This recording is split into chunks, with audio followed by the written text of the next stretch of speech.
नमस्ते, मेरा नाम महेंद्र है। आज मैं आपके सामने सेप नामक एक नॉन प्रॉफिट संस्था की ओर से एक बिल्कुल नई शिक्षा जिसे हम H3 एजुकेशन कहते हैं के बारे में बात करने जा रहे हैं। सेप का मतलब है सस्टेनेबल, हैप्पी एंड प्रॉस्पेरस अर्थ। सेप एक ऐसा मंच है जिसमें हम सभी साथ मिलकर एक खुशहाल, समृद्ध और सस्टेनेबल धरती को सुनिश्चित कर सकते हैं। मित्रों, आज हम यहाँ आपके सामने H3 एजुकेशन के पार्ट 2 के बारे में बात करने जा रहे हैं। जैसा कि मैंने पार्ट 1 में बताया था, H3 एजुकेशन मध्यस्थ दर्शन सह अस्तित्ववाद पर आधारित है, जिसके प्रणेता श्री ए नागराज जी हैं। श्री ए नागराज जी मेरे अध्यापक, मेरे गुरु, मेरे प्रेरणा रहे हैं। आज की इस प्रस्तुति को शुरू करने के पहले मैं मध्यस्थ दर्शन के प्रणेता पूज्य श्री ए नागराज जी को नमन करता हूँ, उनकी वंदना करता हूँ। मैं उनके व उनके परिवार के प्रति अपनी कृतज्ञता व्यक्त करता हूँ। जैसा कि मैंने बताया, यह वीडियो H3 एजुकेशन का भाग 2 है। यदि आपने भाग 1 नहीं देखा है तो पहले आप उसे हिंदी या अंग्रेजी में जरूर देखें। पिछला वीडियो H3 एजुकेशन मॉडल का समग्र परिचय प्रदान करता है, जबकि इस वीडियो के माध्यम से हम H3 एजुकेशन के विषय वस्तु, हमारे एजुकेशन अप्रोच, शिक्षा प्रणाली, अभी विद्यालयों में पढ़ाए जाने वाले विषयों के इंटीग्रेशन आदि के व्यवहारिक पहलुओं के बारे में विस्तार से बात करेंगे। तो आइए इस शिक्षा मॉडल और इसकी प्रमुख विशेषताओं के बारे में समझते हैं। H3 एजुकेशन को हम हिंदी में चेतना विकास मूल्य शिक्षा कहते हैं। चेतना विकास का क्या अर्थ है?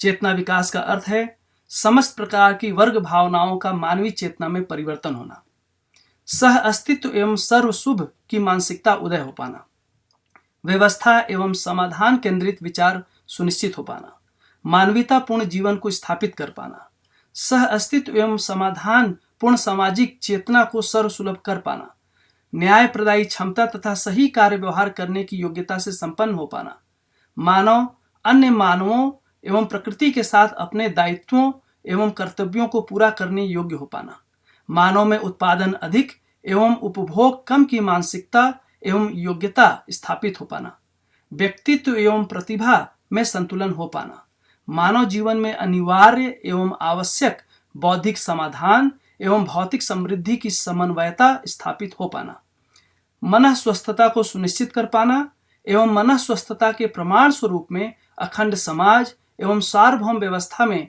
भागीदारी करने योग्य हो पाना, मानव मानवत्व सहित व्यवस्था में होना और समग्र व्यवस्था में भागीदारी कर पाना, मानव जीवन की चारों आयामों व्यवसाय, व्यवहार, विचार एवं अनुभूति एवं पांचों स्थितियों व्यक्ति, परिवार, समाज, राष्ट्र एवं अंतरराष्ट्र की एक सूत्रता, तारतम्यता एवं अनन्यता प्रत्यक्ष हो पाना, मानवीय संस्कृति, मानवीय सभ्यता, मानवीय विधि एवं मानवीय व्यवस्था को स्थापित कर पाना एवं उसकी शिक्षा को सर्वसुलभ बनाने योग्य हो पाना। इस प्रकार H3 एजुकेशन या चेतना विकास मूल्य शिक्षा ऐसे समझदारी का विकास करती है जिससे विद्यार्थियों में मानवीय दृष्टि, मानवीय प्रवृत्ति, मानवीय विषय, मानवीय स्वभाव एवं मानवीय सद्गुणों का विकास होता है। इससे विद्यार्थी मानव एवं प्रकृति के साथ संबंध, तालमेल एवं पूरकता पूर्वक जीने में समर्थ हो जाते हैं। यह विद्यार्थियों को एक ऐसे नागरिक बनने में सक्षम बनाता है जो समझदारी, ईमानदारी, जिम्मेदारी के साथ जीते हुए मानवीय व्यवस्था में भागीदारी करने की योग्यता से संपन्न हो पाते हैं। इस H3 एजुकेशन से धरती पर मानवीयता एवं संतुलन स्थापित हो पाएगा। इस मॉडल में चेतना विकास की शिक्षा सार्वभौम मानवीय मूल्यों द्वारा दिया जाता है। हम चाहे किसी भी राष्ट्रीयता, भौगोलिक क्षेत्र, आस्था आदि के मानने वाले हों, मानवीय मूल्य जैसे कि विश्वास, सम्मान, स्नेह, ममता, वात्सल्य, कृतज्ञता, धीरता, वीरता, उदारता, दया, कृपा, करुणा आदि सभी मानवों के लिए समान है। H3 का अर्थ है healthy state of mind, healthy relationship and healthy planet. यही 3 उद्देश्य इस शिक्षा का मूल आधार है। इसी 3 उद्देश्य की प्राप्ति ही प्रत्येक विद्यार्थी के लिए शिक्षा की सफलता है। इन उद्देश्य की प्राप्ति प्रत्येक बच्चे की व्यक्तिगत सफलता तो है ही, साथ साथ यह पूरे मानव जाति की सामूहिक सफलता भी है। हेल्दी स्टेट ऑफ माइंड से आशय है मानव जीवन में सुख, शांति, संतोष, आनंद की प्राप्ति।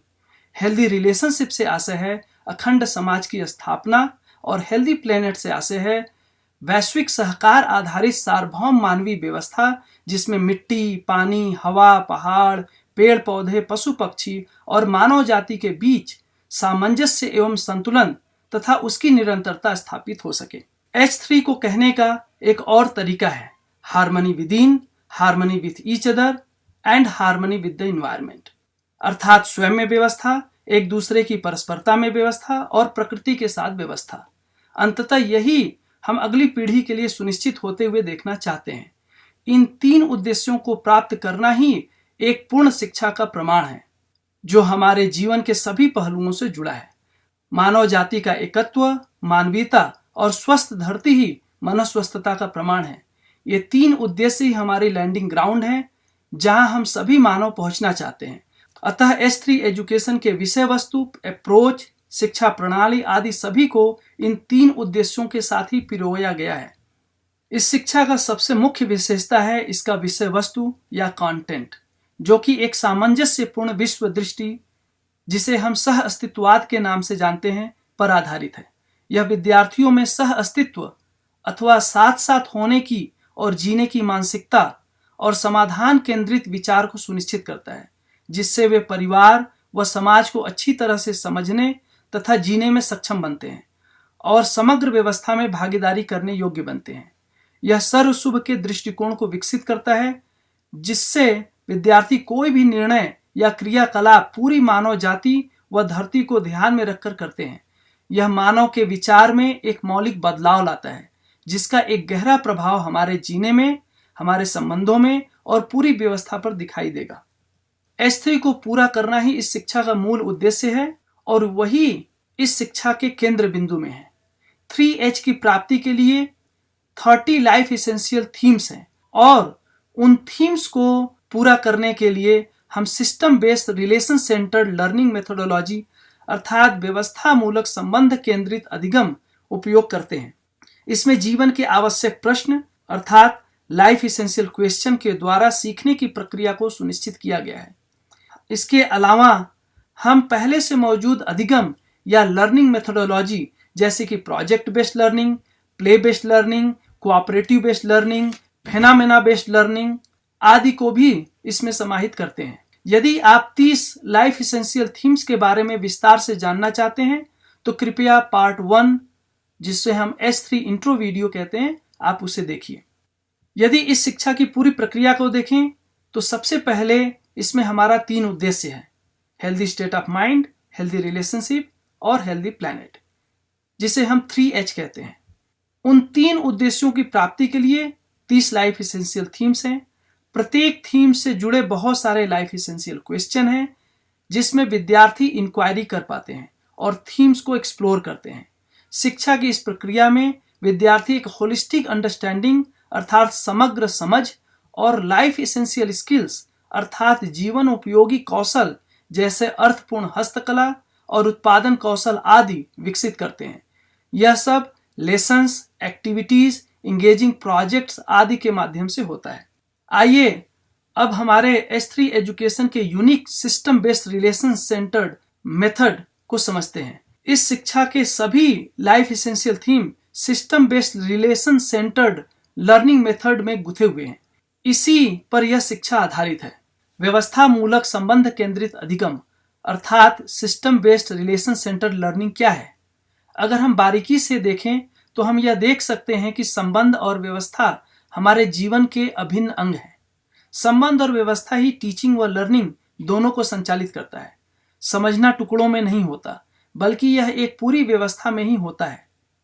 H3 शिक्षा मॉडल में विद्यार्थी जीवन के वास्तविक संबंधों और व्यवस्थाओं को संपूर्णता में एक्सप्लोर करते हैं और जीवन में वास्तविक समाधान को सुनिश्चित करते हैं। यही इस शिक्षा का फार्मूला है। शिक्षा के इस विधि में जो भी प्रासंगिक विषय या सब्जेक्ट और स्किल्स हैं उसे अध्ययन में अप्लाई करते हैं। इस प्रक्रिया में विद्यार्थियों में समाधान केंद्रित सह अस्तित्ववादी मानसिकता का विकास होता है, जिससे वे मानवीय व्यवस्था में भागीदारी करने योग्य होते हैं। हम सभी ने व्यवस्था शब्द सुना है, लेकिन इसका मतलब क्या है? संपूर्ण अस्तित्व सहअस्तित्व पूर्वक व्यवस्था है। अस्तित्व में कोई भी इकाई अकेले में नहीं है, सभी कुछ साथ साथ है। सभी इकाई स्वयं में व्यवस्था है और अपने से बड़ी व्यवस्था का अभिन्न अंग है और उसमें भागीदार है। सभी पार्ट्स आपस में साथ साथ मिलकर एक बड़ी व्यवस्था में क्रियारत हैं। इस प्रकार व्यवस्था में सभी कुछ एक प्रयोजन के साथ सर्वशुभ के अर्थ में क्रियाशील है। आइए हम उदाहरण के स्वरूप में मानव शरीर को एक व्यवस्था की दृष्टि से समझते हैं। अगर हम ध्यान दें तो हम यह देख सकते हैं कि शरीर बहुत सारे अंग अवयवों से मिलकर बना है। प्रत्येक अंग एक विशेष कार्य के अर्थ में क्रियाशील है। उदाहरण के लिए हृदय, लीवर, गुर्दा, आंत आदि सभी अंग शरीर में एक निश्चित क्रिया कर रहे हैं। शरीर का हर अंग अपने आप में उपयोगी है और शरीर के अन्य अंगों के लिए शरीर व्यवस्था के अर्थ में पूरक है। प्रत्येक अंग तभी उपयोगी हो पाता है जब वह अन्य अंगों के साथ मिलकर शरीर व्यवस्था में क्रियारत रहता है। प्रत्येक अंग केवल एक सिस्टम के भीतर परस्परता में ही उपयोगी हो पाते हैं। शरीर के सभी अंग अवयव आपस में मिलकर शरीर के व्यवस्था को सुनिश्चित करने में एक दूसरे के सहयोगी होते हैं। नियम यह है कि अस्तित्व में प्रत्येक इकाई स्वयं में व्यवस्था है और समग्र व्यवस्था में भागीदार है। अब हम वन पारिस्थितिकी तंत्र में ठीक उसी नियम को देखते हैं। जंगल में आप मिट्टी, पत्थर, पेड़ पौधे, पशु पक्षी आदि देख सकते हैं। जंगल की व्यवस्था में सब कुछ स्वयं में उपयोगी है और परस्पर पूरक है। छोटे से बड़े स्तर तक कोई भी संगीत में व्यवस्था उपयोगिता और पूरकता के साथ ही बनी होती है। एक ही नियम के अनुसार अस्तित्व में सारी व्यवस्थाएं बनी हैं, चाहे वह प्राकृतिक व्यवस्था हो जैसे कि कोशिका, पेड़, शरीर, पहाड़, वन, रेगिस्तान या पूरा पारिस्थितिकी तंत्र, या फिर मानव निर्मित वस्तुएं जैसे हवाई जहाज, कार इत्यादि। कल्पना कीजिए यदि हमारा परिवार भी अन्य व्यवस्थाओं की तरह उपयोगिता और पूरकता के साथ व्यवस्था में सज जाए तो क्या होगा? हमारे समाज और दुनिया में ऐसे व्यवस्थित परिवार का क्या परिणाम होगा? यदि हमारा परिवार स्वयं में एक संगीतमय व्यवस्था बन पाता है तो ऐसा परिवार एक विश्वासपूर्ण व्यवस्थित समाज और संतुलित धरती को सुनिश्चित करने में एक महत्वपूर्ण भूमिका निभा सकता है। H3 शिक्षा में विद्यार्थी समग्र व्यवस्था का अध्ययन करते हैं और उन्हें अपने स्वयं के जीवन में कैसे अपना सकते हैं इसको अच्छी तरह समझते हैं। विद्यार्थी खुद को अस्तित्व एवं धरती के संपूर्ण व्यवस्था का एक अभिन्न अंग के रूप में देखना शुरू करते हैं और अपने सभी दायित्वों एवं कर्तव्यों को खुशहाली पूर्वक पूरा करने में सक्षम हो पाते हैं। System based relation centred learning का दूसरा पहलू है संबंध। चूंकि समग्र अस्तित्व सह अस्तित्व स्वरूप में है, अतः हम देख सकते हैं कि हमारी सीखने, समझने और हमारी समस्त प्रगति भी साथ साथ सह अस्तित्व में ही होती है। हम सभी परिवार एवं समाज में निकट और दूर के संबंधों में साथ साथ जुड़े ही हैं। विद्यार्थी उन सभी संबंधों को पहचानना शुरू कर देते हैं जो उनके होने और उनके विकास में सहयोगी हैं, और वे अपने सभी संबंधों में जैसे माता पिता, भाई बहन, मित्र, अध्यापक आदि के साथ उभय तृप्ति पूर्वक जीने में समर्थ हो पाते हैं। इस प्रक्रिया में विद्यार्थियों में सार्वभौम मानवीय मूल्य उदय होता है। यह मूल्य ही सुखमय और मानवीय जीवन जीने का आधार बनता है। मूल्य ही मानव की परस्परता में अपेक्षाएं हैं और मूल्य ही हमारी स्वयं की खुशहाली और हमारे संबंधों में तृप्ति तथा विश्वास का आधार है। मानवीय मूल्य इस शिक्षा के सभी थीम से गुथे हुए हैं और वे जीते समय परस्परता में प्रमाणित होते हैं। इस H3 शिक्षा मॉडल में शिक्षक माता पिता और परिवार के सदस्यों के साथ मजबूत विश्वासपूर्ण रिश्ता बनाते हैं और विद्यार्थियों के घर मानवीय मूल्यों से सज जाए, इसके लिए उनमें ऐसी समझदारी को विकसित करते हैं। तो यह व्यवहार में कैसे दिखता है? हम किस तरीके से समझते हैं और सीखते हैं? सह अस्तित्व व्यवस्था और संबंध ही समझने, समझाने तथा सीखने सिखाने का आधार है। आइए हम इस अध्ययन और अध्यापन को और अधिक विस्तार से देखते हैं। जैसा कि हमने पहले देखा, समझना और सीखना साथ साथ सहअस्तित्व में ही हो सकता है, अकेले में नहीं। समझने और सीखने की इस प्रक्रिया में हम जूम इन और जूम आउट के तकनीक को अपनाते हैं। आइए देखें कि यह तकनीक कैसे काम करता है। अगर कोई बच्ची खुद को समझना चाहती है तो सबसे पहले वह जूम आउट करके अपने दृष्टिकोण में विशालता लाती है। जब वह जूम आउट करती है तब वह देख पाती है कि वह अकेले में नहीं बल्कि अपने परिवार, का एक अभिन्न अंग है। यदि वह अपने परिवार के साथ खुद को देखती है तो और बेहतर ढंग से स्वयं को पहचान सकती है। फिर जब वह थोड़ा और जूम आउट करती है तो वह देख पाती है कि वह अपने परिवार के अलावा अपने कुटुंब, पड़ोस, समाज के साथ जुड़ी ही है। लेकिन इतना ही पर्याप्त नहीं है। उसके होने व उसके विकास में मिट्टी, पत्थर, पानी, हवा, पेड़ पौधे, पशु पक्षी आदि सभी उसका साथ देते हैं, और इतना ही नहीं, पूरा अस्तित्व ही उससे जुड़ा है। इस तरह वह देख सकती है कि मैं अकेले में नहीं हूं, मैं सहअस्तित्व में ही स्वयं को समझ सकती हूं। अब बड़ी तस्वीर देखने के बाद हम वापस जूम इन करते हैं और वह स्वयं को संपूर्ण पृष्ठभूमि के संदर्भ में ठीक से समझ सकती है। अब फिर से पूरी तस्वीर के साथ जूम आउट करें तो इसमें पूरी पहचान और अधिक स्पष्ट हो जाता है। इस तरह से हम स्वयं भी समझते हैं और यही तरीका संपूर्ण मानव जाति के लिए भी समझने में सहायक होता है। इस प्रकार जूम आउट तरीका विद्यार्थियों को एक बड़ी व्यवस्था में उनकी भागीदारी को देखने और पूरी व्यवस्था के साथ उनके संबंध को पहचानने का अवसर देता है। जूम इन तरीका से विद्यार्थी स्वयं में व्यवस्था, अपने परिवार में भागीदारी के साथ स्वयं को देख पाते हैं। फिर से जूम आउट करते हैं। अब हम सब कुछ स्पष्ट रूप से देख सकते हैं। विद्यार्थी जो कुछ भी यहाँ पढ़ रहे हैं, चाहे वह मधुमक्खी हो, पेड़ हो, परिवार हो, हमारी जरूरतें हो, पानी हो, प्राकृतिक व्यवस्था हो, हम सब पूरी प्रक्रिया को इसी जूम आउट जूम इन के लेंस का इस्तेमाल करते हुए अध्ययन करते हैं। इस विधि में हम एक व्यक्तिवादी और विखंडनवादी लेंस की बजाय एक सह अस्तित्ववादी लेंस को अपनाते हैं। सह अस्तित्ववादी नजरिए से ही हम 3H harmony with in, harmony with each other और हार्मनी विद द एनवायरनमेंट को प्रमाण स्वरूप जीने में देख पाएंगे। मित्रों, अभी हमने समझने के तरीके को देखा। इस पूरी प्रक्रिया में शिक्षक की क्या भूमिका है? इस पूरी समझने की प्रक्रिया में शिक्षक बहुत ही महत्वपूर्ण भूमिका निभाते हैं। शिक्षक कई स्तरों पर सभी में अंतर्निहित संबंधों को समझने में विद्यार्थियों की सहायता करते हैं। इसमें किसी भी एक बात को समझने के लिए उसका दूसरे अन्य बातों के साथ लिंक स्थापित करना होता है। यह सभी डॉट्स को जोड़ने की बात है। शिक्षक विद्यार्थियों को सभी थीम्स के बीच आपस के संबंध को समझने, थीम्स तथा उसके संपूर्ण जीवन के बीच संबंध को समझने और थीम्स तथा उसके आसपास व पूरी दुनिया के बीच संबंध को समझने में उनकी मदद करते हैं। यह विद्यार्थियों में एक समग्र समझ विकसित करने में सहायता प्रदान करते हैं, जिससे वे पूरे मानव जाति तथा शेष प्रकृति के साथ उनके संबंधों को समझ पाते हैं और संबंधों में उत्सवपूर्वक जीने की योग्यता से संपन्न हो पाते हैं। शिक्षक अपने रहन सहन तथा आचरण से प्रेरणा देते हैं। वे ऐसे व्यक्ति हैं जो मूल्यों के साथ जीते हुए समाधान व सर्वशुभ की दिशा में प्रयासरत हैं। इस प्रकार शिक्षक अपने छात्रों के लिए प्रेरणा स्रोत होते हैं।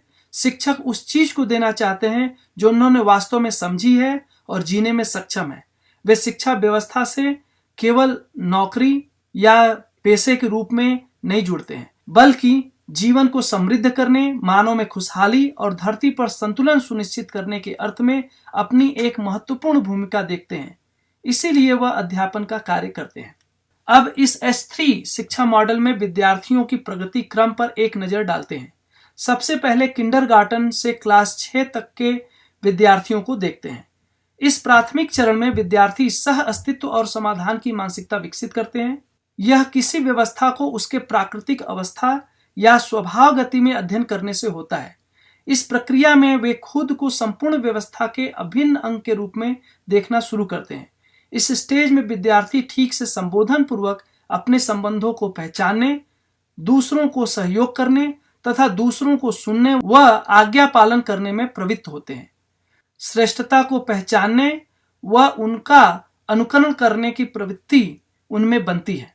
इसके साथ साथ वे सभी उम्र के लोगों के साथ अच्छी तरह से जुड़ने और उनके साथ शिष्टतापूर्ण तरीके से व्यवहार करने की क्षमता भी विकसित करते हैं। इस स्टेज में सार्थक हैंडवर्क और उत्पादन गतिविधियों में संलग्न होने की मानसिकता भी उनमें विकसित होती है। अब कक्षा 7 से 12 को देखते हैं।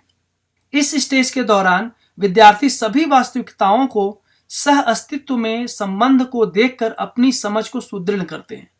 व्यवस्था के प्रकाश में सह अस्तित्ववादी मानसिकता के साथ समस्याओं और चुनौतियों की समीक्षा करने में सक्षम होते हैं और समाधान को सुनिश्चित करने की दिशा में प्रयास करते हैं। समस्याओं को ठीक करने की बजाय यहाँ हमारा मुख्य फोकस सर्वप्रथम स्वयं में समाधान और चारों ओर समाधान स्थापित करने में सक्षम बनने पर है। इस स्टेज के दौरान विद्यार्थी व्यवसाय से संबंधित विभिन्न उत्पादन तथा हस्तकला कौशल विकसित करते हैं और एक सार्थक आजीविका तथा स्वावलंबन की दिशा में आगे बढ़ते हैं। इसके बाद अंत में विश्वविद्यालय स्तर पर विद्यार्थी अपनी समझ को और अधिक परिष्कृत करते हैं, बहुत बड़े स्तर पर सारे जुड़ाव और गहराई से देख पाते हैं, मानवीयता और धरती के संतुलन अनुकूल उच्च स्तरीय शोध में संलग्न होते हैं, अपनी समझ को अपने परिवार के सदस्यों और मित्रों आदि के साथ अभ्यास करते हैं और उसे जीने में प्रमाणित करते हैं। विद्यार्थी मानवीयता के साथ जीने की दिशा में गुणात्मक परिवर्तन की ओर बढ़ते हैं। इस स्तर पर विद्यार्थी स्वायत्त मानव बनने की दिशा में व्यवसायिक कौशल में निपुणता, व्यवहार में कुशलता तथा सर्वशुभ के अर्थ में पांडित्य अर्थात ज्ञान विवेक विज्ञान से संपन्न होते हैं। यह शिक्षा कैसे दिया जाता है, इसे और अच्छे तरीके से समझने के लिए हम यहाँ एक बाढ़ का उदाहरण देते हैं। यदि किसी स्थान पर नदी में बाढ़ आती है और बच्चों में इसको लेकर उत्सुकता है तो विद्यार्थी अलग अलग स्टेजेस में इसे कैसे समझेंगे।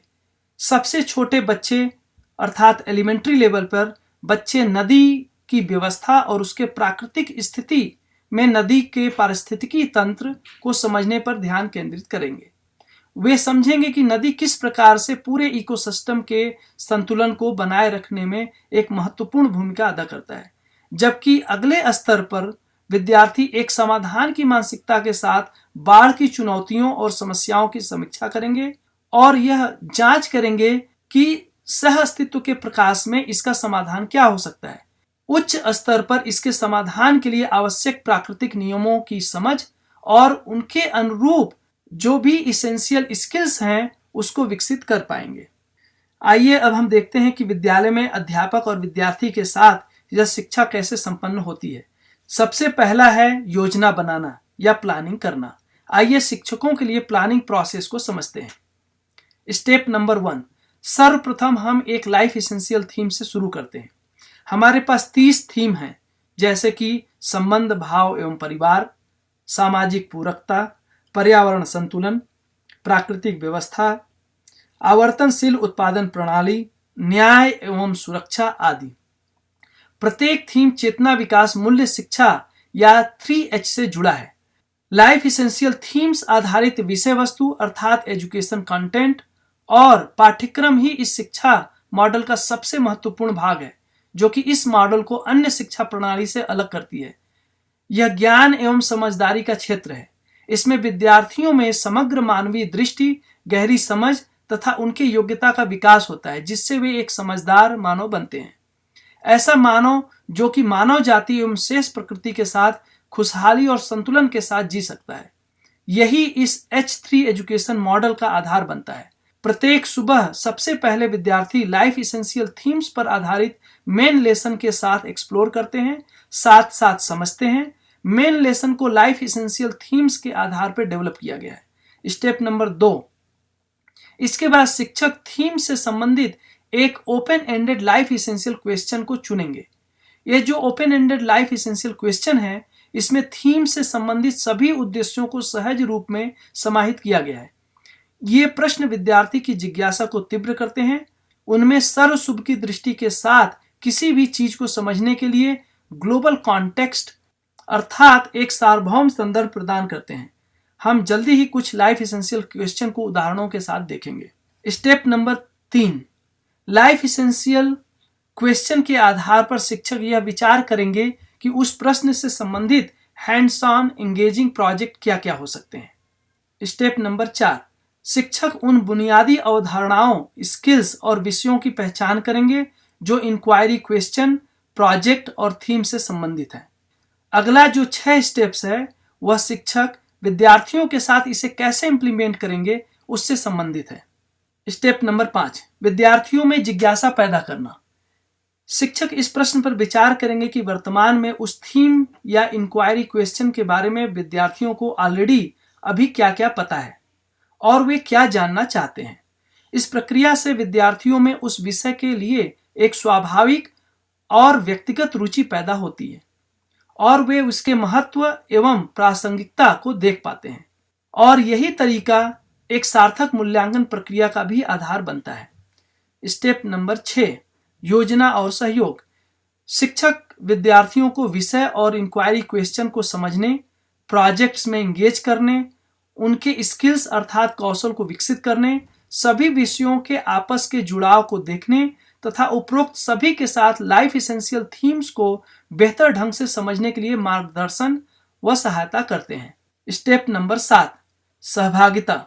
चूंकि शिक्षा स्वयं अकेले में या आइसोलेशन में नहीं होता है, इसलिए सीखने की प्रक्रिया को सफल बनाने के लिए नेटवर्क और सहयोग की आवश्यकता होती है। शिक्षक और विद्यार्थी एक दूसरे के पूरक होते हैं, इसलिए एक दूसरे के साथ सहयोग करते हैं। विद्यालय के अलावा माता पिता, परिवार के सदस्यों, पड़ोस और समाज के सदस्यों और विशेष क्षेत्रों के विशेषज्ञों आदि को भी hands on activities and projects में शामिल करके एक प्रामाणिक और प्रभावी तरीके से विद्यार्थी थीम्स को समझते हैं और विभिन्न स्किल को सीखते हैं। स्टेप नंबर 8, साझेदारी एवं प्रस्तुतिकरण। विद्यार्थी अपने सीखने और समझने की प्रक्रिया को अपने साथियों के साथ मिलकर साझेदारी पूर्वक करते हैं। साथ ही साथ वे अपने समझ एवं कौशल को विभिन्न कलाकृतियों के माध्यम से प्रस्तुत करते हैं। वे अपने निष्कर्षों को साझा करते हैं और परस्पर अटूट संबंध बनाते हैं। स्टेप नंबर 9, आकलन एवं मूल्यांकन। विद्यार्थी जो कुछ भी सीखते हैं उसका पुनः अवलोकन एवं मूल्यांकन करते हैं। वे अपने समझ और स्किल का ठीक ठीक आकलन कर पाते हैं। इस प्रकार अपनी प्रगति को निरंतर होने वाली प्रक्रिया के रूप में पहचानते हैं और स्व मूल्यांकन पूर्वक आगे बढ़ते हैं। स्टेप नंबर 10, जीने में प्रमाण। विद्यार्थी इस बात पर विचार करते हैं कि वे जो कुछ भी समझे हैं, जो कुछ भी सीखे हैं, उसे अपने जीने में कैसे ले आ सकते हैं। शिक्षा जीने में आ जाए, यह इस शिक्षा मॉडल में एक महत्वपूर्ण, बहुत ही आवश्यक पहलू है। प्रत्येक विद्यार्थी खुद से पूछेगा, मैं इसे अपने सभी गतिविधियों, व्यवहार और कार्य में कैसे लागू कर सकता हूँ। हम जो कुछ भी समझते या सीखते हैं उसे हमारे सभी संबंधों, हमारे परिवार, समाज और हमारे आसपास के वातावरण में अच्छी तरह से जीने में उपयोगी होना चाहिए। तो आइए H3 एजुकेशन के इन सभी स्टेप्स को दूसरे तरीके से देखते हैं। आप यहाँ एक लर्निंग साइकिल को देख सकते हैं, जिसमें सबसे पहला भाग है प्लान या योजना। इसमें शिक्षक लाइफ एसेंशियल थीम्स को देने हेतु योजना बनाने के लिए एक साथ आते हैं। सबसे पहले लर्निंग में सहायक संसाधनों और लोगों को पहचान करना तथा उन्हें व्यवस्थित करने की आवश्यकता है। उसके बाद प्रोजेक्ट्स के लिए क्राइटेरिया तय करते हैं, जिसमें वे एक लाइफ एसेंशियल क्वेश्चन को पहचान कर उसमें सहायक वर्तमान में निर्धारित आवश्यक सभी विषयों और स्किल्स को एक साथ पिरोकर बहुआयामी तरीके से सीखने की प्रक्रिया को निर्धारित करते हैं। जांचना, यहाँ शिक्षक और विद्यार्थी दोनों मिलकर थीम और लाइफ एसेंशियल क्वेश्चन को एक्सप्लोर करने हेतु सीखने की प्रक्रिया शुरू करने के लिए एक साथ आते हैं। सबसे पहले शिक्षक थीम और इंक्वायरी क्वेश्चन का परिचय देते हैं। उसके बाद अभी तक विद्यार्थी उस थीम्स के बारे में क्या जानते हैं, इसका शिक्षक ठीक ठीक आकलन करते हैं। फिर उक्त विषय की प्रासंगिकता को अच्छी तरह से स्पष्ट करके उनके अंदर जिज्ञासा पैदा करते हैं और उसके उद्देश्यों को अच्छी तरह स्पष्ट करते हैं। विद्यार्थियों और अध्यापकों दोनों को अध्ययन के पीछे उसके प्रयोजन और उद्देश्य को बिल्कुल स्पष्ट होना अत्यंत आवश्यक है। अब हम क्रियान्वयन के लिए तैयार हैं। यहाँ शिक्षक और विद्यार्थी दोनों व्यवस्था मूलक संबंध केंद्रित अधिगम अर्थात system based relation centre learning पद्धति के माध्यम से थीम्स का गहराई से अध्ययन करना शुरू करते हैं।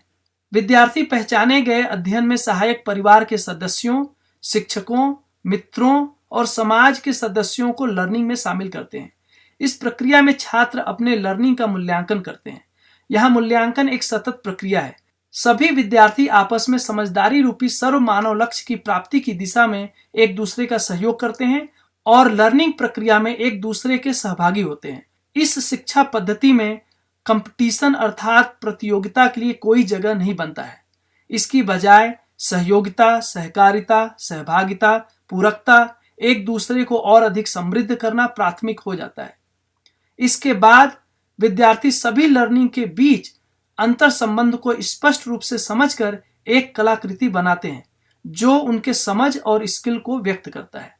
अंत में आकलन और मूल्यांकन। विद्यार्थी अपने निष्कर्षों का जांच पूर्वक निर्धारण करते हैं। वे अपने समझ व स्किल्स का मूल्यांकन करके अपनी प्रगति का आकलन कर उसे स्वीकार करते हैं। वे अपनी विचार, व्यवहार और कार्य में हुए बदलावों को अच्छी तरह से पहचानते हैं और अपनी पूरी लर्निंग, समझ और उनके द्वारा बनाई गई कलाकृतियों का मूल्यांकन करते हैं। इसके अलावा वे यह भी विचार करते हैं कि जो कुछ उन्होंने सीखा है, समझा है, उसका मानव और प्रकृति पर क्या प्रभाव पड़ेगा और उसे वे अपने जीने में कैसे अप्लाई करेंगे। यह प्रक्रिया यहीं समाप्त नहीं होती है। जो भी प्रगति विद्यार्थियों ने अभी तक की है, वे उसे किसी भी नए थीम या एक्सप्लोरेशन के साथ जोड़कर अपने लर्निंग प्रोसेस को आगे बढ़ाते हैं। यह सीखने की एक निरंतर होने वाली प्रक्रिया है। सीखने और समझने का यह चक्र तब तक चलता रहता है जब तक कि विद्यार्थी 3H के उद्देश्य healthy state of mind, healthy relationship, healthy planet को पा नहीं लेते हैं। इस तरह से इस शिक्षा प्रक्रिया में विद्यार्थी 3H को सुनिश्चित करने की दिशा में निरंतर विकसित होते रहते हैं। अतः H3 एजुकेशन शिक्षकों और विद्यार्थियों दोनों के लिए आकर्षक, खुशहाली से भरा हुआ एक बहुत ही इंगेजिंग लर्निंग प्रोसेस है। ऐसे बहुत से लोग होंगे जो यह सोच रहे होंगे कि जो अभी स्कूलों में विषय पढ़ाए जाते हैं उनका क्या होगा। तो एक बार फिर से मैं आपको यह बताना चाहता हूं कि यहाँ सभी विषयों को अब लाइफ इसेंशियल थीम्स के साथ जोड़कर एक सार्थक संदर्भ में अध्ययन कराया जाता है। चूंकि यहाँ सभी थीम्स मानव के वास्तविक जीवन से जुड़ा हुआ है, अतः विद्यार्थी यहाँ जो कुछ भी सीखते हैं वह बहुत बड़े लिंक के साथ जोड़कर देखते हैं और सभी कुछ उनकी जिंदगी से भी जुड़ता जाता है, इसलिए वे उसे भूलते नहीं हैं। उदाहरण के लिए यदि हम पर्यावरण संतुलन थीम को एक्सप्लोर करेंगे तो गणित, विज्ञान, भूगोल आदि विषयों को उसमें समाहित करने की आवश्यकता होगी। इस तरह इस प्रक्रिया में विद्यार्थी सभी विषयों के बीच अंतर संबंध और उसकी प्रासंगिकता को समझ पाएंगे। आइए अब हम H3 एजुकेशन पाठ्यक्रम और थीम्स के प्लानिंग पर एक नजर डालते हैं। H3 एजुकेशन अर्थात चेतना विकास मूल्य शिक्षा का यह पाठ्यक्रम लाइफ एसेंशियल थीम्स से युक्त है। प्रत्येक थीम को 5 बिंदुओं में समाहित कर एक संक्षिप्त विवरण के साथ दिया गया है। पहला भाग है थीम्स का सामान्य परिचय, जो थीम्स क्या और थीम्स क्यों के बारे में स्पष्टता प्रदान करता है। दूसरा, हमारी वर्तमान सामूहिक चुनौतियां सामाजिक या वैश्विक स्तर पर। तीसरा, हम कहां पहुंचना चाहते हैं, अर्थात हम क्या चाहते हैं। यहाँ किसी एक व्यक्ति की बात नहीं हो रही है, बल्कि पूरे मानव जाति व सर्वशुभ की बात की जा रही है। चौथा, लर्निंग आउटकम्स अर्थात सीखने के परिणाम या सीखने के प्रतिफल। इसके 2 भाग हैं, जनरल आउटकम और स्पेसिफिक आउटकम। यह लर्निंग आउटकम 3H की प्राप्ति को सुनिश्चित करता है। आज जहां हम मानव जाति खड़े हैं और जहां हम पहुंचना चाहते हैं के बीच की जो दूरी है, उसको समाप्त कर जो मानव की मूल चाहना है, यह पूरा पाठ्यक्रम उसे पूरा करता है। आइए अब हम एक लाइफ इसेंशियल थीम्स को करीब से नजर डालते हैं। यहाँ आप theme number 7 relationship, emotions and family अर्थात संबंध, भावनाएं और परिवार को देख सकते हैं। यहाँ थीम्स का एक ओवरव्यू है। जैसा कि आप देख सकते हैं, पहले पृष्ठ पर थीम्स का परिचय है। दूसरे पृष्ठ पर बाईं ओर वर्तमान चुनौतियों को बताया गया है और दाईं ओर हम जहां पहुंचना चाहते हैं उसको बताया गया है। नीचे आप जनरल और स्पेसिफिक दोनों प्रकार के लर्निंग आउटकम्स को क्रमानुसार देख सकते हैं। मैं यहाँ इसे पढ़ नहीं रहा हूँ। यदि आपको इसे पढ़ना है तो आप अपने स्वेच्छानुसार जब समय हो आप इसे पढ़ सकते हैं। आइए अब हम संबंध, भावनाएं और परिवार से जुड़े किंडरगार्टन से लेकर क्लास 3 तक के विद्यार्थियों के लिए कुछ संभावित लाइफ इसेंशियल क्वेश्चन को देखते हैं। घर किन चीजों से मिलकर बनता है? हमारे परिवार हमें विकसित होने में कैसे मदद करते हैं? सुखी और समृद्ध घर कैसे बनता है? साथ में अच्छे से रहने का क्या अर्थ है? परिवार मानव के लिए वास्तव में क्यों मायने रखता है? हम अपने घरों में क्या प्रेरणा पा सकते हैं? हम साथ में क्या सेलिब्रेट कर सकते हैं? हम घर पर एक दूसरे की मदद कैसे कर सकते हैं? परिवार में ममता और सेवा क्यों महत्वपूर्ण है? आइए अब हम कक्षा 4 और उसके बाद की कक्षा के लिए कुछ संभावित लाइफ एसेंशियल क्वेश्चन क्या हो सकते हैं इसको समझते हैं। हम आजीवन मित्रता कैसे सुनिश्चित कर सकते हैं? हम विभिन्न पीढ़ियों से क्या सीख सकते हैं? व्यवस्था कैसे बनता है? परिवार एक संगीत में व्यवस्था कैसे बन सकता है? एक स्थिर सुखी परिवार बनाने वाले तत्व क्या हैं? हमारे जीवन के विभिन्न अवस्थाओं के दौरान परिवार का क्या प्रभाव होता है? वे कौन से व्यक्तिगत गुण हैं जो अटूट मैत्री संबंध को बढ़ावा देने में मदद करते हैं? एक न्यायपूर्ण भयमुक्त समाज की स्थापना के लिए हमारे घरों में कैसे परवरिश हो सकती है? एक अच्छा जीवन जीने के लिए संबंध, भावनाएं और परिवार क्यों आवश्यक है? परिवार में एक दूसरे के साथ संबंधों में जीते हुए स्वयं में गुणात्मक परिवर्तन कैसे होता है? हमारे फलने फूलने तथा आगे बढ़ने में हमारा घर कैसे मदद कर सकते हैं? हमारी भलाई के लिए कृतज्ञता मूल्य क्यों महत्वपूर्ण है? आइए अब हम कुछ संभावित प्रोजेक्ट्स पर नजर डालते हैं। मेरा घर मेरी प्रेरणा। अपने घरों में प्रेरणादायी गुणों से संपन्न लोगों की पहचान करें और उसे अपने साथियों को बताएं। घर में एक दूसरे की सेवा। माता पिता का साक्षात्कार करें और घर में जो भी सेवा कार्य हो रहा है उसकी तस्वीर लें और उसका प्रस्तुतिकरण करें। हमारे माता पिता हमारी मदद कैसे करते हैं, इसे साझा करने के लिए माध्यम चुनें। हमारे घर एक कलात्मक किताब। साथ साथ रहने की कहानी एक कलात्मक यात्रा। घर में सहयोग। हम घर पर एक दूसरे का सहयोग कैसे करते हैं? हमारे घर का नक्शा। अपने घर का एक ऐसा नक्शा बनाएं जो एक कहानी बताता है। सीखना साथ साथ कला यात्रा। घर पर साथ साथ सीखने की कला यात्रा। भाई बहन स्लाइड शो। भाई बहन संबंध की एक विजुअल फोटोग्राफिक यात्रा। Home learning video. घर पर किसी से कुछ सीखने के लिए चुनें और सीखने की प्रक्रिया का वीडियो बनाएं। परिवार के बारे में एक गेम डिजाइन करें और उसमें गणित, भाषा, मूल्यों को शामिल करें। एक ऐसे घर का डिजाइन और निर्माण करना है जिसमें सुख और समृद्धि का ध्यान रखा गया है। जन्म से लेकर बुढ़ापे तक सभी अवस्थाओं का उसमें ध्यान रखा गया है। हमारी सभी मानसिक, भावात्मक और भौतिक जरूरतों का ध्यान रखा गया है। स्वास्थ्य और पर्यावरण का ध्यान रखा गया है। सामाजिक, आर्थिक और आध्यात्मिक पहलुओं का ध्यान रखा गया है। आइए अब हम विद्यालय की एक संभावित दिनचर्या को देखते हैं और समझते हैं कि पूरे दिन में यह सब कैसे फिट बैठता है। विद्यालय की दिनचर्या को इस प्रकार व्यवस्थित किया गया है कि विद्यार्थी समझदारी अर्थात ज्ञान, विवेक, विज्ञान संपन्न हो सके और उसके साथ साथ लाइफ इसेंशियल स्किल्स अर्थात जीवन उपयोगी कौशल को सीख सकें। सबसे पहले सुबह का सत्र देखते हैं। तो सुबह की शुरुआत हम गीत, कविताओं, कहानियों, सार्थक संवादों आदि से करते हैं। फिर मुख्य पाठ या मेन लेसन होता है जो कि लाइफ इसेंशियल थीम्स पर आधारित है।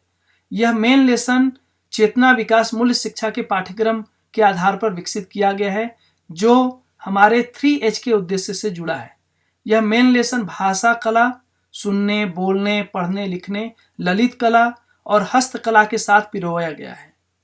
फिर गणित या विज्ञान या सामाजिक अध्ययन आदि विषयों को इसमें आवश्यकता अनुसार समावेशित किया गया है। दोपहर के सत्र में सबसे पहले हम ओपन एंडेड खेल, इसके साथ साथ स्किल्स एक्टिविटीज अर्थात कौशल गतिविधियां, शारीरिक शिक्षा, बागवानी, संगीत, स्वर, वाद्य, नृत्य, हस्तकला जैसे मिट्टी के बर्तन, लकड़ी का काम, सिलाई, बुनाई, रिपेयरिंग आदि। उसके बाद कोलैबोरेटिव प्रोजेक्ट टाइम जिसमें हम सहपाठियों के साथ सभी कुछ सीखते हैं। प्रोजेक्ट्स विद्यार्थियों के लिए निम्न अवसर प्रदान करते हैं। इसमें वे समझदारी और स्किल्स को अपनी वास्तविक जिंदगी में उतार पाते हैं। सहपाठियों, परिवार के सदस्यों, समाज के लोगों, विभिन्न क्षेत्रों के विशेषज्ञों आदि के साथ काम कर पाते हैं। विविध प्रकार के कौशल का विकास हो पाता है। नए प्रकार के स्किल्स में उनकी रुचि बनती है। अपने जीवन में परिवार के सदस्यों के महत्व को समझ पाते हैं और उसे स्वीकार कर पाते हैं। शिक्षा की पूर्णता में परिवार की भूमिका अभिन्न रूप से देख पाते हैं। विद्यालय और परिवारों को साथ में जोड़कर विद्यार्थियों की भलाई और उनके समुचित विकास के लिए अवसर को सुनिश्चित कर पाते हैं। प्रोजेक्ट्स निम्नलिखित क्षेत्रों में विभिन्न प्रकार के कौशल को सीखने का अवसर प्रदान करती है। स्टीम विज्ञान, प्रौद्योगिकी, इंजीनियरिंग, कला और गणित, निर्माण और डिजाइनिंग, सार्थक मीडिया और संचार जैसे फोटोग्राफी, कहानी सुनाना, वीडियो और फिल्म बनाना, कहानियां लिखना, गीत लिखना और गाना इत्यादि। पोर्टफोलियो बनाना और विविध प्रकार के उत्पादन एवं व्यावसायिक कौशल का विकास। आइए अब हम एक उदाहरण से देखते हैं कि संबंध, भावनाएं और परिवार थीम्स को हम कक्षा 3 के विद्यार्थियों के लिए कैसे दे सकते हैं। इसके लिए सर्वप्रथम हम इस कक्षा के लिए लाइफ एसेंशियल थीम्स के स्पेसिफिक लर्निंग आउटकम्स पर एक नजर डालते हैं। विद्यार्थी इसमें निम्न बातों को समझेंगे: जीवन में संबंध का महत्व, माता पिता, भाई बहन, मित्र, अध्यापक जैसे संबंध की समझ, विश्वास, सम्मान, ममता, कृतज्ञता, वात्सल्य, धीरता जैसे मूल्य की समझ, सेवा, सहयोग, आज्ञा पालन जैसे सकारात्मक व्यवहार। हम अपनी जरूरतों को अन्य मानव की परस्परता में ही पूरा कर सकते हैं, इसकी स्पष्ट समझ। परिवार में जिम्मेदारियां, हमारे परिवारों में प्रेरणादायी जीने के स्वरूप, साथ साथ सीखना, अवलोकन, अनुकरण, जिज्ञासा व्यक्त करना, सर्वशुभ के विचार का महत्व, साथ साथ होने का सुख। इन लर्निंग आउटकम्स को मेन लेसन में भाषा, ललित कला, विज्ञान, गणित आदि विषयों को समाहित करके दैनिक रूप से दिया जाता है। आइए लाइफ एसेंशियल थीम्स के लिए एक संभावित योजना को देखते हैं। यह योजना एक मैप है। थीम के अनुसार हम एक लाइफ एसेंशियल क्वेश्चन को चुनते हैं। हमने यह जो प्रश्न चुना है वह है, एक खुशहाल और समृद्ध घर कैसे बनता है। यह प्रश्न एक संभावित प्रोजेक्ट को जन्म देता है। यहाँ हमने जो प्रोजेक्ट चुना है कि एक ऐसे घर का डिजाइन और निर्माण करना जिसमें परिवार की समस्त जरूरतें पूरी होती हैं। इसके लिए विद्यार्थियों को परिवार में सभी आयु और अवस्थाओं, बच्चे से लेकर बूढ़े तक को पहचानने की आवश्यकता होगी। थीम्स को समझने के लिए हमें विषयों और स्पेसिफिक लर्निंग आउटकम्स को पहचानने की आवश्यकता है जो इस सीखने की प्रक्रिया में सहायक है। विषयों को स्वाभाविक रूप में इंटरडिसिप्लिनरी और बहुआयामी तरीके से इसमें समावेशित किया जाएगा। विषय पाठ्यक्रम को आप जहां रह रहे हैं उस देश, उस राज्य या उस जगह के अनुसार अपनाया जा सकता है। यहाँ हमने कैलगरी बोर्ड ऑफ एजुकेशन के पाठ्यक्रम का उपयोग एक उदाहरण के रूप में किया है। आप किसी दूसरे स्कूल बोर्ड के पाठ्यक्रम को अपना सकते हैं। कक्षा 3 के विज्ञान के लिए विद्यार्थी विभिन्न प्रकार की निर्माण सामग्री, परीक्षण सामग्री और डिजाइन के साथ निर्माण कार्य के विषयों को एक्सप्लोर करते हैं। यह विषय सीधे हमारे इंक्वायरी क्वेश्चन और प्रोजेक्ट के साथ जुड़ा है। छात्र विभिन्न स्थानीय और आसानी से उपलब्ध सामग्रियों जैसे लकड़ी, मिट्टी, बांस, कार्डबोर्ड, पेपर आदि से घरों का डिजाइन और निर्माण कर सकते हैं। सामाजिक अध्ययन के लिए हम मानचित्र और दुनिया भर के घरों के बारे में जान सकते हैं। ललित कला के लिए विद्यार्थी अपने घर और परिवार के सदस्यों के विजुअल रिप्रेजेंटेशन बना सकते हैं और साथ ही एक घर का डिजाइन भी कर सकते हैं। इसके लिए वे स्केचिंग, पेंटिंग, ड्राइंग, कोलाज आदि को अपनाकर कला सीख सकते हैं। भाषा कला के लिए विद्यार्थी अपने घर और परिवार की कहानी साझा कर सकते हैं। इसमें वे सुनने, बोलने, पढ़ने और लिखने की गतिविधियों में संलग्न हो सकेंगे और साक्षात्कार, कविता, पत्र लेखन, मौखिक अभिव्यक्ति, प्रस्तुति आदि को शामिल कर सकेंगे। गणित के लिए विद्यार्थी घर के डिजाइन को बनाते समय माप, परिधि, आकार और संख्या आदि को समझ सकेंगे। अब विभिन्न विषय क्षेत्रों से कुछ स्पेसिफिक लर्निंग आउटकम्स को देखें जो इस थीम के बारे में सीखने में सहयोगी हो सकते हैं। मैं यहाँ सिर्फ कुछ उदाहरण को ही साझा कर रहा हूँ। आप अपने आवश्यकता अनुसार, समय अनुसार पूरे लर्निंग आउटकम्स को देख सकते हैं। गणित में कुछ स्पेसिफिक लर्निंग आउटकम्स निम्न है। सेंटीमीटर और मीटर का उपयोग करके लंबाई को मापने की समझ को डिमॉन्स्ट्रेट करना, लंबाई, चौड़ाई और ऊंचाई को मापना और उसे रिकॉर्ड करना, परिधि को सेंटीमीटर और मीटर में मापकर रिकॉर्ड कर नियमित और अनियमित आकृतियों अर्थात रेगुलर और इर्रेगुलर शेप्स की समझ को डेमोन्स्ट्रेट करना।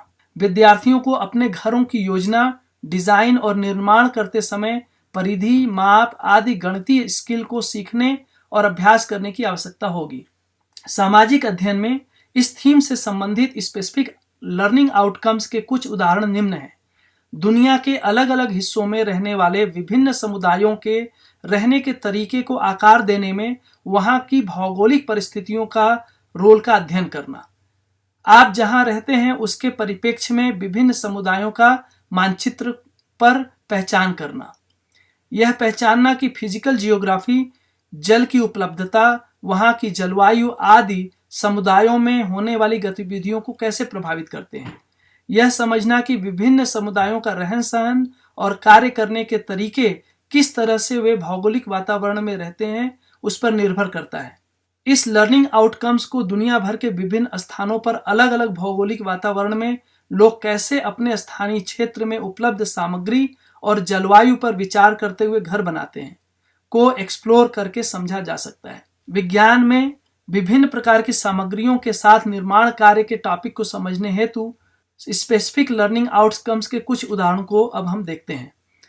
विभिन्न प्रकार की सामग्रियों, तकनीकों, डिजाइन, निर्माण और परीक्षण संरचनाओं का उपयोग करना, उन उपकरणों का चयन करना जो विशेष कार्य और सामग्रियों के लिए उपयुक्त है और उन्हें सुरक्षित और प्रभावी ढंग से उपयोग करना। विद्यार्थियों को विभिन्न निर्माण सामग्रियों जैसे कागज, लकड़ी, प्लास्टिक, मिट्टी और धातुओं के साथ परिचय कराना आदि।